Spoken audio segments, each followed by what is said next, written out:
start the fourth and the last session for today. Since morning, we have heard the word man-making education, and it's written here also several times. This word was coined by Swamiji himself, Swami Vivekananda. His central message was this: how to make man a true man. By the term man is included woman also, which means the human being. In one place, Swamiji says that most people are not even true men in any sense of the term. They're just like brutes, animals.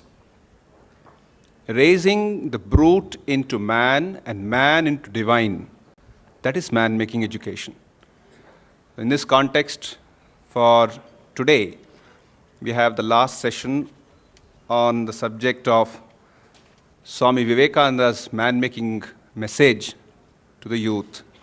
And for this, we have Revered Swami Nikaleshwaranji Maharaj, the head of our Ramakrishna Mission Center at Vadodara in Gujarat. A chemical engineer, he did his post-graduation in industrial engineering and worked as a management consultant before joining the Ramakrishna Order in 1976. Revered Swamiji, after serving for 11 years at Divyayan Krishi Vigyan Kendra, a center of the Ramakrishna Mission dedicated to rural and tribal development in Ranchi area, from 1989 to 2000, he also edited Sri Ramakrishna Jyot, the Gujarati monthly of the Ramakrishna Order, published from Sri Ramakrishna Ashrama, Rajkot. Swami Nikaleshwaranji headed the mission center at Porbandar and was instrumental in constructing 37 school buildings in 3 colonies in Porbandar district as part of the earthquake rehabilitation work that took place in Gujarat. At Porbandar Center, he started the Vivekananda Institute of Value Education and Culture, which was inaugurated by Dr. APJ Abdul Kalam, the President of India, in 2006. Revered Swami Nikaleshwaranji has been touring extensively, speaking on various aspects of Vedanta and its practical application in life. He has addressed many informed audiences in industrial houses, management and educational institutions.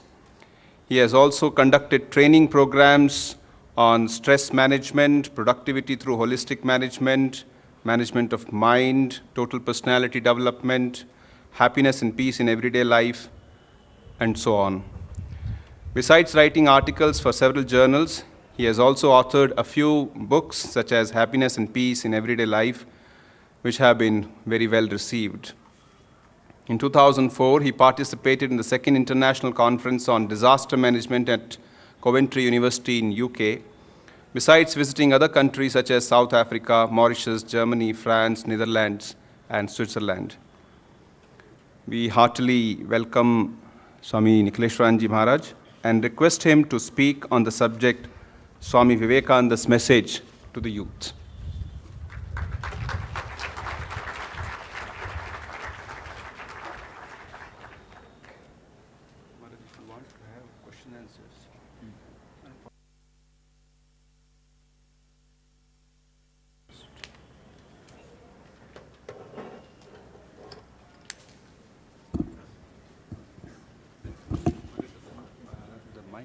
Sensitive, even if you're at a distance, it will be.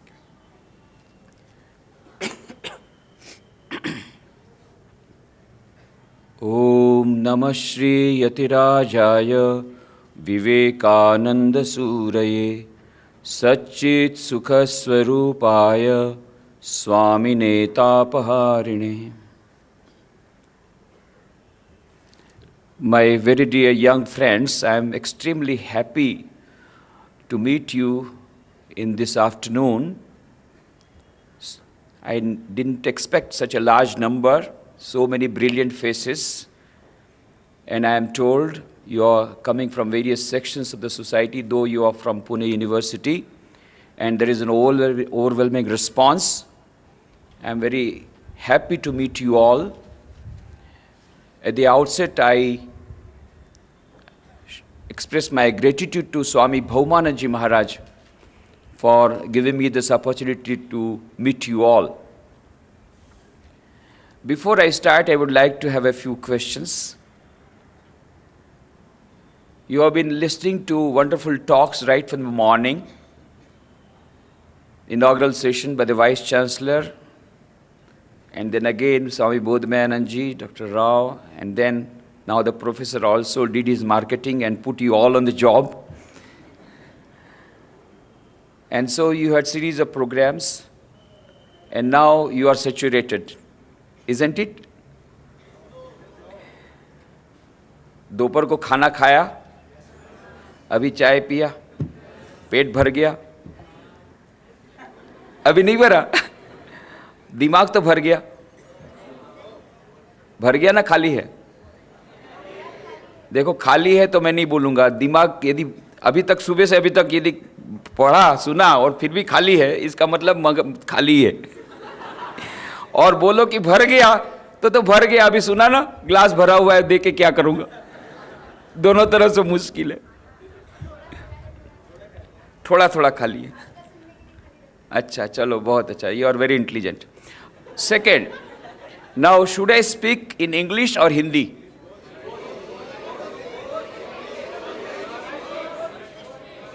मला मराठी येत नाही।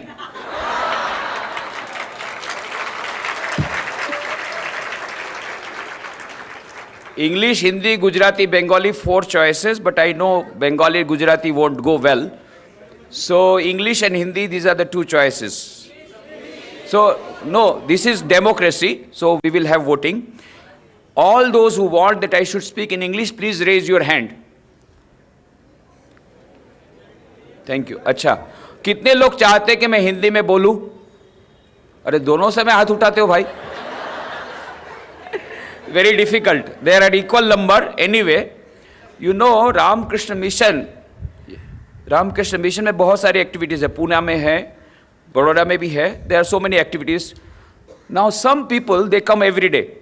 संध्या आरती होती है, खंडन भाव बंधन यहाँ मंदिर में होता है, बहुत सुंदर आरती होती है, स्वामी विवेकानंद की खुद की बनाई हुई आरती है, खुद ने लिखी है. तो many people are there, they come every day, daily passenger.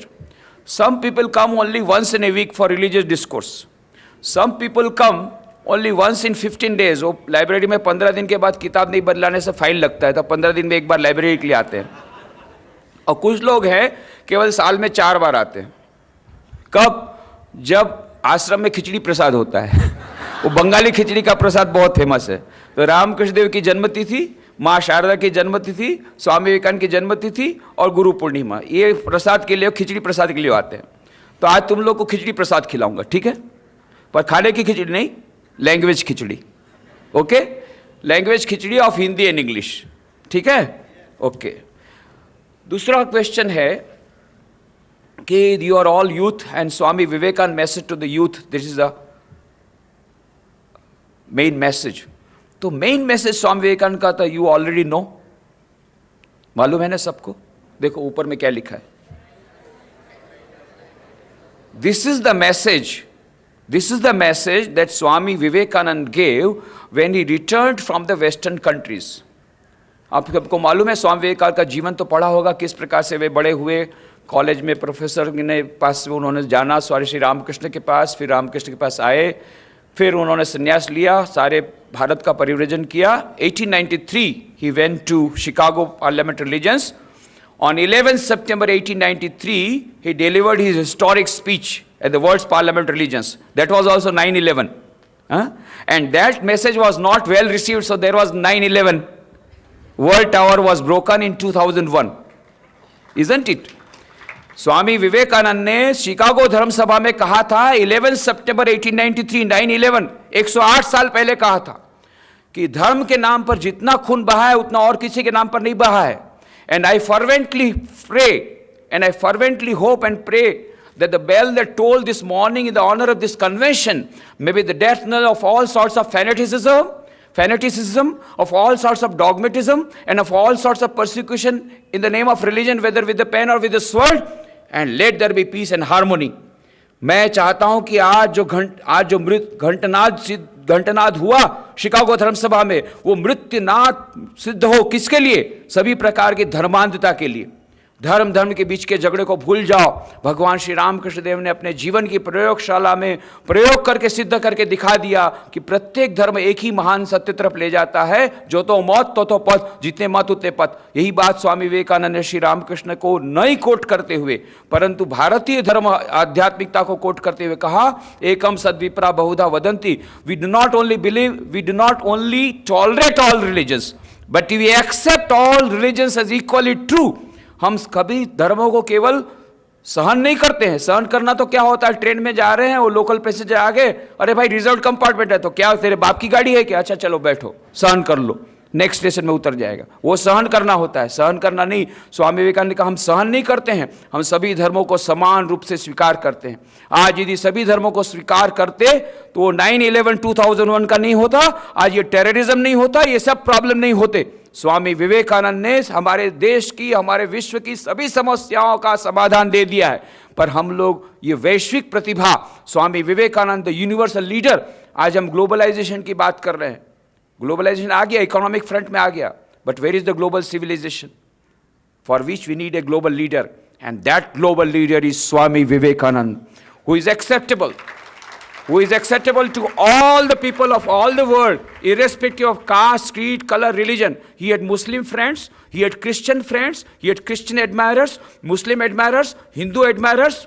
उनके एक एडमायरर थे मोहम्मद सरफराज हुसैन नैनीताल के। उनको लेटर में लिखा था कि what we want in our country is an Islamic body with Vedantic brain.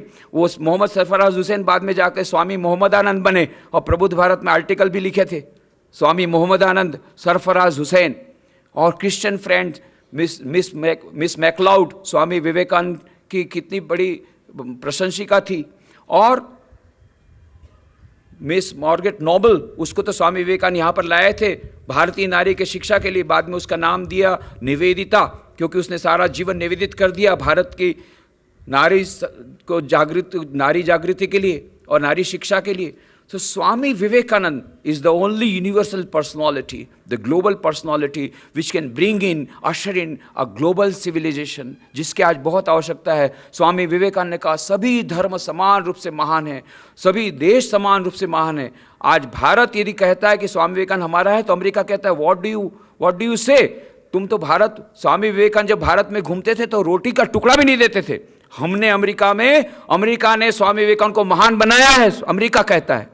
और अमेरिका ने एक लिस्ट बनाया, the 100 great national builders of America, उसमें एक नाम है स्वामी विवेकानंद, अमेरिका का। अमेरिका से एक पुस्तक प्रकाशित हुई, एलेनर स्टार्क, उस किताब का नाम है द गिफ्ट अनओपन्ड। उन्होंने कहा कि एक गिफ्ट हमको मिली, पर अभी तक हमने उस गिफ्ट को अभी तक खोला भी नहीं है। कौन सी गिफ्ट अनओपन्ड? उन्होंने कहा उस पुस्तक में, स्वामी Columbus discovered the soil of America, but Vivekananda discovered the soul of America. और उन्होंने कहा स्वामी विवेकानंद ने कि अमेरिका के लोग जब प्यासे थे, भूखे थे, अपने आप को पापी समझते थे, तब स्वामी विवेकानंद ने वेदांत का अमृत हम लोग को पिलाया, पर वो गिफ्ट हम लोग भूल गए हैं। आज यदि अमेरिका फिर से स्वामी विवेकानंद के संदेश को स्वीकार कर लेता है, आज भारत फिर से स्वामी विवेकानंद के संदेश को स्वीकार कर लेता है, आज विश्व के सभी देश यदि स्वामी विवेकानंद के वैश्विक संदेश को स्वीकार कर लेते हैं, वेदांत के संदेश को स्वीकार कर लेते हैं, जिसमें सभी धर्म, सभी सत्यों के सभी एक ही परम सत्य तरफ ले जाते हैं, इस प्रकार की घोषणा है, उस ग्लोबल सिविलाइजेशन को स्वीकार करते हैं, तब ग्लोबल पीस आएगा। If we want to have global peace, we must have global civilization, and that will come through the global leader like Swami Vivekananda. Swami Vivekananda आज हमको चाहिए। और स्वामी विवेकानंद ने यही बात कही थी। स्वामी विवेकानंद जब शिकागो धर्म सभा में गए, उस समय भारत को बड़ी खराब नज़र से देखा जाता था। गुलाम देश तो था ही, अरे मदारियों का देश है, अंधविश्वासों का देश है, धर्म नाम की कोई वस्तु नहीं है। वहाँ की स्कूलों में पढ़ाया जाता था बच्चों को, अरे वो देश तो ऐसा है ना कि वहाँ की स्त्रियाँ अपने नवजात शिशु को डाल देती है नदी में ताकि मगर उसको खा जाएं। इसीलिए स्वामी विवेकानंद जब लेक्चर देने गए डिट्रॉइट में बाद में, तो एक महिला खड़ी हो गई, Swami is it not true that in your country your mothers throw away their children into the rivers to be eaten away by the crocodiles? Swami ji तो हाजिर जवाबी थे। स्वामी जी ने कहा, तुरंत कहा, yes madam that is very true. You know My mother also threw me into the Ganges to be eaten by the crocodile, but you know, I was so fat that the crocodile could not eat me. So I am here to speak before you.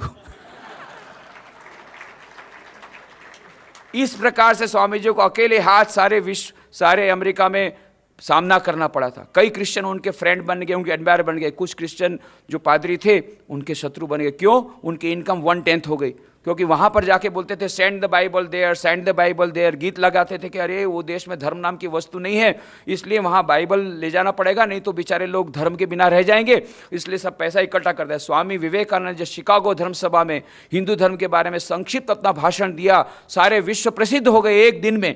और New York Herald, उस समय का सबसे बढ़िया समाचार पत्र, सबसे विश्व प्रसिद्ध समाचार पत्र न्यूयॉर्क हेराल्ड, उसने लिखा the greatest figure in the Parliament of Religions is Swami Vivekananda, कि सारे विश्व से इतने सारे महान धर्म प्रेमी आए हैं, उसमें सबसे बड़े महान है स्वामी विवेकानंद। और दूसरा सेंटेंस और भी ज्यादा महत्वपूर्ण, after listening to him we feel how foolish in our part to send missionaries to India, their religion is so great, rather we should invite missionaries from India.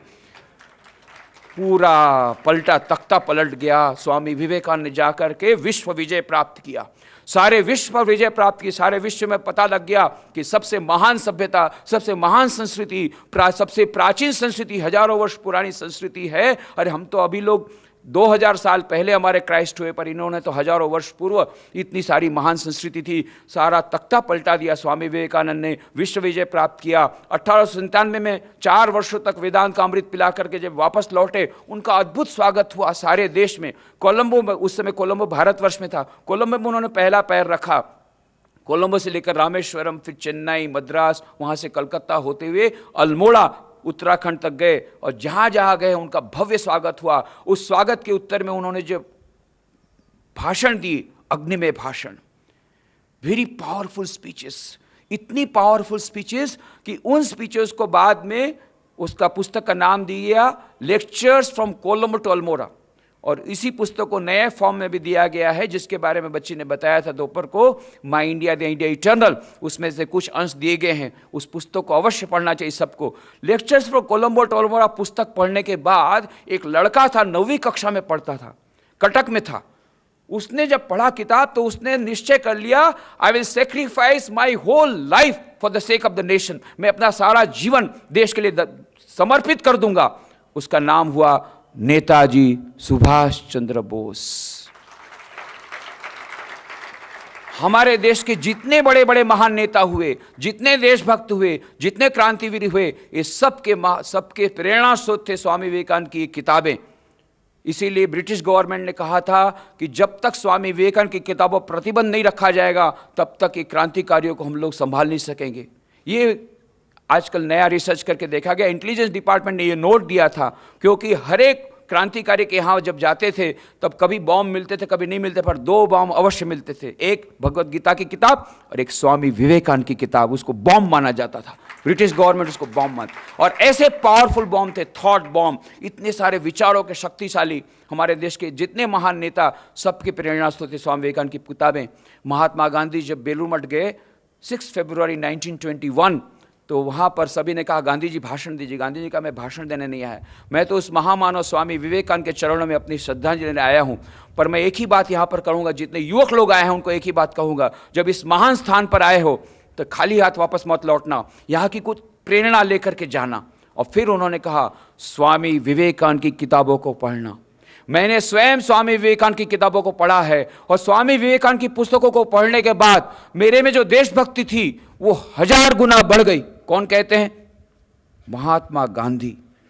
Jawaharlal Nehru कहते हैं हमारे समय में शायद ही युवक ऐसा होगा, कोई युवक होगा जो स्वामी विवेकानंद की पुस्तकों से प्रभावित न हुआ होगा। और वर्तमान पीढ़ी में भी यदि वर्तमान पीढ़ी के युवक लोग यदि स्वामी विवेकानंद की किताबों को पढ़ेंगे तो उनमें देशभक्ति आ जाएगी। मिस मैक्लाउड ने एक बार पूछा स्वामी जी को, Swami ji how can I serve you, मैं आपकी किस प्रकार से सेवा कर सकती हूँ? तब स्वामी जी ने जो उत्तर दिया था, बहुत ही महत्वपूर्ण उत्तर, जिसकी आज हमें बहुत आवश्यकता है उस उत्तर की। हम भी यदि आज स्वामी विवेकानंद होते, अभी 12 जनवरी को स्वामी विवेकानंद का बर्थडे गया परसों, तो स्वामी विवेकानंद का बर्थडे गया, यदि मान लो आज स्वामी विवेकानंद आ जाएं और हम यदि स्वामी जी को पूछे Swami ji how can I serve you, हम आपकी सेवा करना चाहते हैं, हम आपको महान चाहते, हम चाहते, आप तो महान हैं, हम आपकी सेवा करना चाहते हैं, तो स्वामी जी क्या उत्तर देंगे? मुझे लगता वही उत्तर देंगे जो मिस मैकलाउड को दिया था। मिस मैकलाउड ने पूछा, Swami ji how can I serve you? तो स्वामी जी ने एक ही बात कही, लव इंडिया, भारत को प्रेम करो। बस एक ही, बस स्वामी जी ये चाहते और कुछ नहीं चाहते। एक बार यदि भारतवर्ष के प्रति प्रेम आ गया, हमारे देश के प्रति प्रेम आ गया, तो सब कुछ हो जाएगा। स्वामी विवेकानंद की उन किताबों को पढ़ करके देशभक्तों में देशभक्ति आई, और स्वामी विवेकानंद का प्रथम स्वप्न उन्होंने, और स्वामी जी ने ये मंत्र सब जगह दिया था, उत्तिष्ठत जाग्रत प्राप्य वरान निबोधत, arise awake and stop not till the goal is reached. उठो, जागो और लक्ष्य प्राप्त होने तक रुको मत। और सारा देश जाग गया, और उस समय के युवकों ने स्वामी विवेकानंद के प्रथम स्वप्न को सिद्ध किया।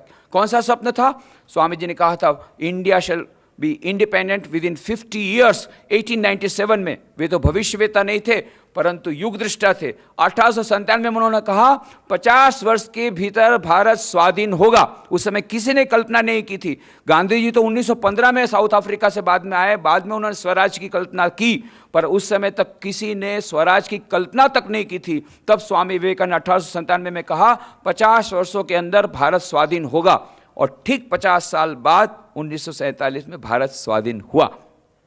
स्वामी विवेकानंद का स्वप्न सिद्ध हुआ। परंतु स्वामी जी, स्वाधीनता के बाद क्या हुआ? स्वाधीनता के बाद हमने स्वामी विवेकानंद के संदेश को भुला दिया और सब अपना पॉकेट भरने में लग गए। मैं, मेरी बीबी, मेरा बच्चा, मेरा मकान, देश जाए भाड़ में।